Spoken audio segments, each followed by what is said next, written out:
Dear director, before you accept the directorship, you should know what are the duties and what law expects from you. We'll see section 166 of Companies Act 2013, the duties of directors. Every director shall act in good faith in the best interest of the company, its employees, shareholders, community, and environment.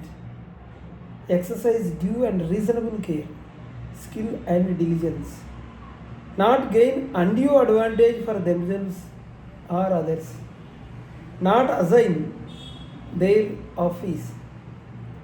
Director office cannot be assigned or neglect their fiduciary duties. These duties are fiduciary duties. Neglect or breach of duties of the director makes a director liable to a penalty under section 166 subsection 7, 1 lakh to 5 lakh. And section 134, director's responsibility statement.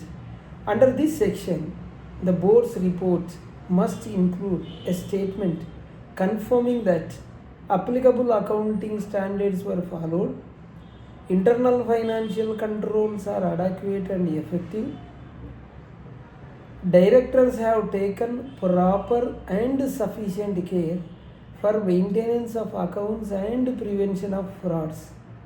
These are the statements has to be given in director's report by the directors.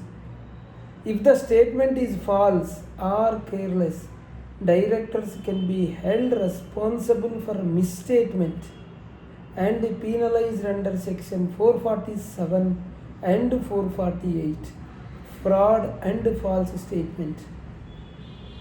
And there is another section 149 subsection 12, liability of independent directors. Even independent directors are not exempt. They are liable only for acts of omission or commission that occurred with their knowledge, consent or negligence. Meaning, I did not know is not a defense. Negligence is enough to attract liability. Another section 184, disclosure of interest. Failure to disclose direct or indirect interest in contracts can lead to voidable transactions. Penalty under section 184 subsection 4. Disqualification under section 164 subsection 1G. Another section 212, section 212, section 447, fraud and serious offense. If negligence cross into willful misconduct or fraud, the SFIO can investigate.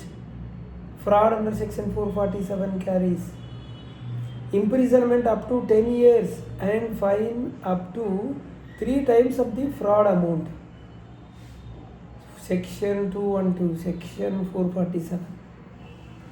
And then we will see for listed companies the legal backup SEBI LODR regulations 2015, regulation 4, subregulation 2, F1, principles of corporate governance. The board of directors shall act in the best interest of the shareholders and stakeholders. They must ensure integrity, transparency and accountability in all actions. This is what regulation 4, SEBI LODR. Regulation 17.5, code of conduct. The board must lay down a code of conduct for directors to uphold ethical standards and prevent negligence. Schedule 4, code for independent directors. Independent directors must safeguard the interest of all stakeholders, exercise objective independent judgment on board issues, report concerns about unethical or improper practices. They should report in the board meeting itself. Regulation 25, subregulation 5, review of performance of independent directors must review performance of non-independent directors, and the board negligence here can impact corporate governance rating and investor trust. Regulation 25, Sub-Regulation 5, review of performance of independent directors. Independent directors. Here the performance of review, who will do? On whom? Independent directors must review performance of non-independent directors on the board. Negligence here can impact corporate governance, rating and investor trust. This is what Regulation 25.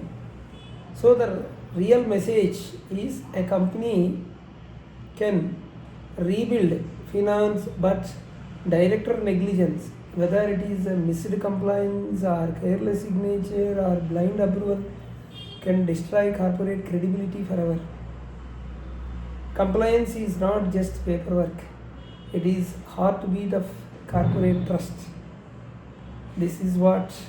So for whoever joining as a director, so first they should go through the provisions, what law expects, what are the duties of the directors. We have two channels, RR Corporates and RR Legal Talks. Please do subscribe, hit the bell icon so that you will not miss our latest videos. Thank you.